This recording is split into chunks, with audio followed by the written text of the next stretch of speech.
Hello, नमस्कार. कसे आहात सगळे? मस्त आहात ना? आशा करते तुम्ही सगळे आनंदात असाल. तुम्हा सर्वांचं अगदी मनापासून स्वागत आहे आपल्या चॅनलवरच्या आजच्या या व्हिडिओमध्ये. तर सगळ्यांची बघा आता दिवाळीची साफसफाई असं काय काय चालू असेल. तर मी सुद्धा साफसफाईला सुरुवात केली आहे. म्हणजे मंगळवारचा व्हिडिओ आहे हा आणि मंगळवारपासून मी केली आहे माझ्या साफसफाईला म्हणजे दिवाळीच्या साफसफाईला सुरुवात. आणि सगळ्यात पहिली जी सुरुवात आहे तर ती केली किचनपासून. कारण यावेळी ना म्हणजे सगळं घर स्वच्छ होतं पण किचन थोडीशी खराब झालेली. आणि किचन बघा एक ना अशी गोष्ट आहे की जी आपण वारंवार स्वच्छ जरी केली ना तरी ती कुठून घाण होते काय होते माहिती नाही, पण सगळ्यात जास्त ना घरामध्ये किचनच घाण होते. तर म्हटलं सगळ्यात आधी ना किचनचं काम थोडंसं म्हणजे जास्त मेहनतीचं आहे आणि वेळखाऊ पण आहे. तर म्हटलं सगळ्यात आधी ना किचन क्लीन करायची. तर त्याचमुळे इथे बघा किचन क्लीन करायला मी घेतलेली आहे. आणि किचन माझी अगदी छोटीशी आहे आणि या छोट्याशा किचनमध्ये ना खूप सारे डबे आणि खूप सारं सामान मी ठेवलेलं. तर वर सज्जावर आणि जेही फर्निचर बनवलं तर ते अगदी मी छोट्या किचनच्या हिशोबानेच बनवलं. म्हणजे छोटंसं किचन आणि सामान खूप सारं आहे माझ्याजवळ. बऱ्याच व्हिडिओमध्ये मी तुम्हाला सांगत असते, बऱ्याच व्हिडिओमध्ये शेअरसुद्धा करत असते आणि समोर आता म्हणजे जसजसे व्हिडिओ येतील तसतसं तुम्ही बघतच जाल की सामान खूप सारं आहे. कारण बघा एक गृहिणी म्हटलं तर संसाराला आपल्याला खूप साऱ्या अशा काय काय गोष्टी लागतात आणि वर्षभरातून एकदा जरी एखाद गोष्टीची गरज आपल्याला पडत असेल तरीसुद्धा बघा आपण ना त्या गोष्टी आपल्या घरी लावून ठेवतो. कारण जर समजा एखाद गोष्टीची आवश्यकता पडली तर मग कुठे मागणार, काय मागणार. आणि वर्षभरातून एकदा जरी गरज पडणारी वस्तू असली तरी ती खूप महत्त्वाची असते. तर याच उद्देशाने मी माझं सगळं जे घर आहे तर त्याच हिशोबाने म्हणजे सगळं असं जमवून ठेवले. तर त्यामुळे लहान सहान अशा सगळ्या काय काय गोष्टींचा पसारा किचनमध्ये होतो. तर त्याच हिशोबाने किचनचं फर्निचर मी बनवलं आहे. तर वरचे बघा जे सज्जे आहेत म्हणजे वर जो सज्जा होता किचनमध्ये ना माझ्या एकच सज्जा दिलेला आहे.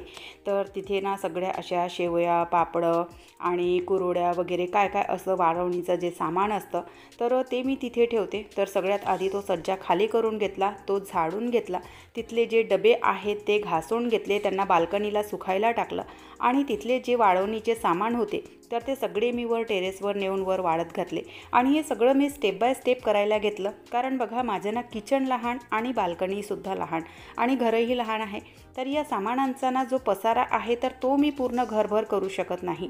तर त्यामुळे माझ्या घराच्या हिशोबाने छोट्याशा किचनच्या हिशोबानेच माझ्या किचनची साफसफाई मी करायला घेते. आता फर्निचर बनलं तेव्हासुद्धा आणि आधी माझ्या किचनमध्ये फर्निचर नव्हतं तर तेव्हासुद्धा. तर अशाच प्रकारे मी साफसफाई करायची. स्टेप बाय स्टेप सगळं जे सामान आहे तर ते खाली करायची, तिथली जागा स्वच्छ करायची आणि ज्या ज्या जागेतील सामान मी काढलेलं आहे तर तिथले डबे वगैरे सगळे आधी एकाण स्वच्छ करून त्यांना सुकायला घालायची आणि त्यानंतर मग दुसऱ्या कोपऱ्याला हात लावायची. तर अशाच प्रकारची सवय मला आतासुद्धा आहे फर्निचर बनल्याच्या नंतर. तर वरचा सज्जा झाला आणि त्यानंतर गॅस ओठ्याच्या वरना ही एक म्हणजे हा एक सेक्शन बनवला आणि त्याच्यावर पुन्हा एक सेक्शन मी बनवलेला आहे. तर तो सुद्धा खाली करून घेतला आणि त्यानंतर मग खालच्या सेक्शनला हात लावले. तर जेवढे जेवढे मोठे डबे होते तर ते सगळे घासून घेतले, त्यांना सुकायला घातलं. त्यातलं जे वाळवणीचं सामान होतं तर ते नेऊन वर टेरेसवर वाळायला घातलं. कारण बघा जेव्हा आपण डबे वगैरे घासतो ना तर त्यावेळेला जे सामान आहे वाळवणीचं तर ते वाळवून घेतलेलं बरं असतं. म्हणजे बघा 12 महिन्यातून 6 महिन्यातून एकदा तरी अशा गोष्टींना ऊन आपण दाखवली तर तिथलं जे सामान आहे तर ते खराब होत नाही. त्यानंतर मग मसाल्याची जी रॅक होती तर मसाल्याची रॅक स्वच्छ करून घेतली. मसाल्याच्या रॅकमध्ये सुद्धा खूप सारे डबे होते आणि स्पेशली म्हणजे बघा मसाल्याचा जो एक स्पेशल डबा असतो तर तो डबा मी काही वापरत नाही. कारण ते सगळे मसाले एकत्र होतात तर त्यामुळे सगळ्या मसाल्याचे माझ्याकडे सेपरेट डबे आहेत. जसं तिखट वेगळं, मीठ वेगळं, म्हणजे एक सेपरेट जो एक डबा असतो तर त्यामध्ये बघा एकाच डब्यामध्ये ना सेक्शन्स दिलेले असतात, पार्टिशन दिलेले असतात. तर तिथे आपण ते सगळं ठेवतो.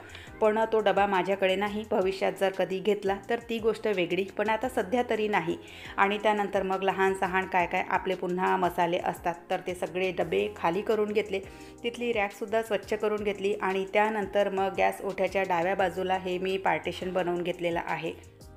कधीतरी बघा एखाद वेळेला ना सेपरेटली तुमच्यासोबत शेअर करणार की छोट्याशा किचनमध्ये कशाप्रकारे मी फर्निचर बनवून घेतलं आणि कशाप्रकारे हे सेक्शन्स बनवून घेतले आहेत, ज्यामुळे माझ्या किचनमध्ये पसारा दिसत नाही आणि माझं कामसुद्धा सोपं होतं. तर आता तर सध्या जमणार नाही, पण एखाद वेळेला ना नक्की तुमच्यासोबत मी या गोष्टी शेअर करणार. कारण किचन जर छोटंसं असेल तर अशा याच्यामध्ये बघा सामान कसं ठेवायचं, फर्निचर कसं बनवायचं, तर हे सुद्धा एक खूप मोठं टेन्शन असतं.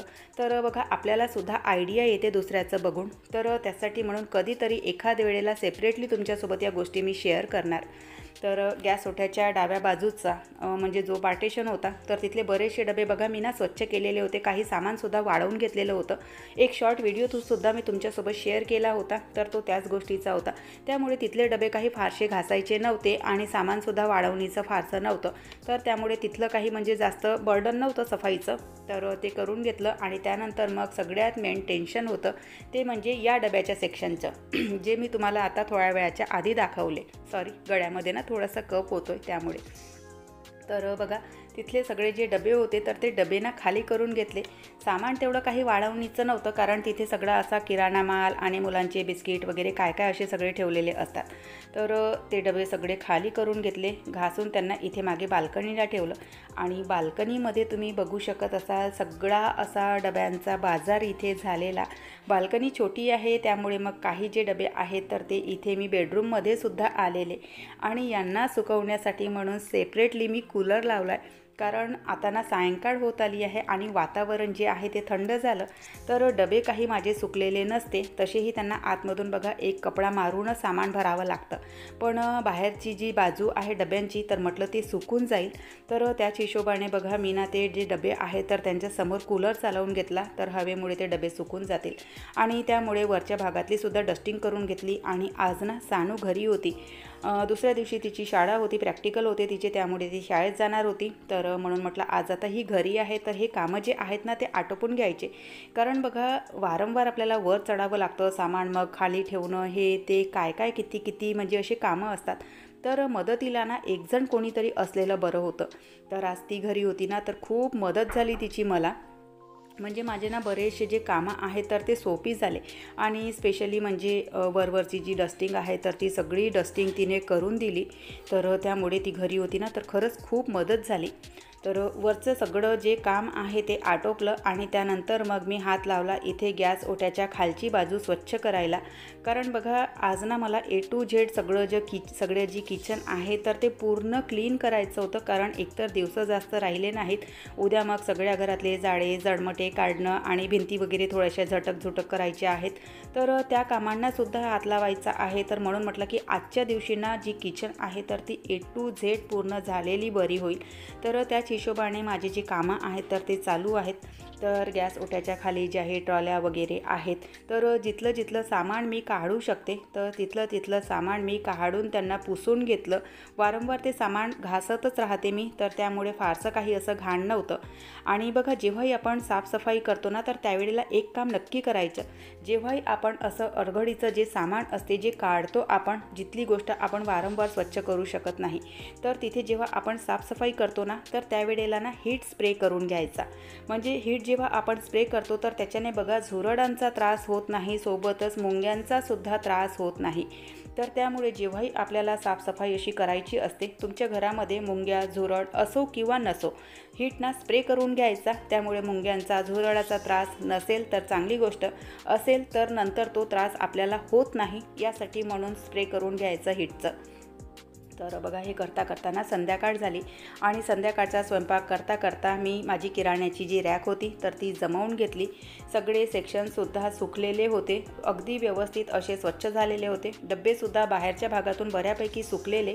आणि हा पसारा तुम्ही इथे बघू शकत असाल. खूप सारा जो सामानांचा पसारा आहे तर तो हॉलमध्ये मी ठेवलेला. कारण जे सामान मी वर सुकवलेलं होतं तर ते सामानसुद्धा बऱ्यापैकी उन्हामध्ये वाढलं होतं. तर संध्याकाळच्या वेळेला त्यांनासुद्धा इथे बाहेर हॉलमध्ये आणून ठेवलं.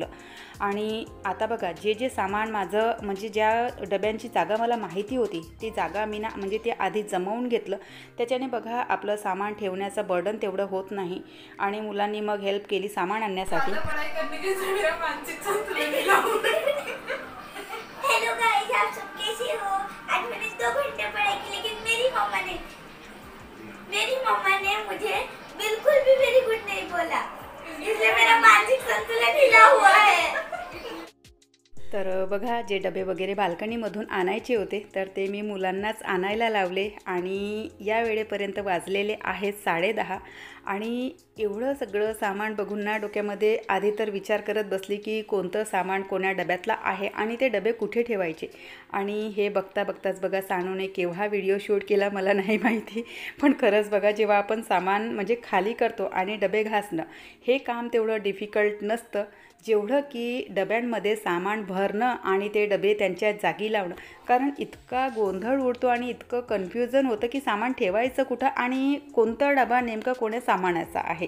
तर फायनली हा जो सगळा पसारा आहे तो मी सॉर्ट आऊट केला आणि डबेसुद्धा आता जमवायला सुरुवात केलेली आहे. तर आजचा व्हिडिओ मी इथेच संपवते. आशा करते तुम्हाला आवडला असेल. व्हिडिओ कुठे जरी आवडला असेल तर नेहमीप्रमाणे लाईक शेअर सबस्क्राईब करा.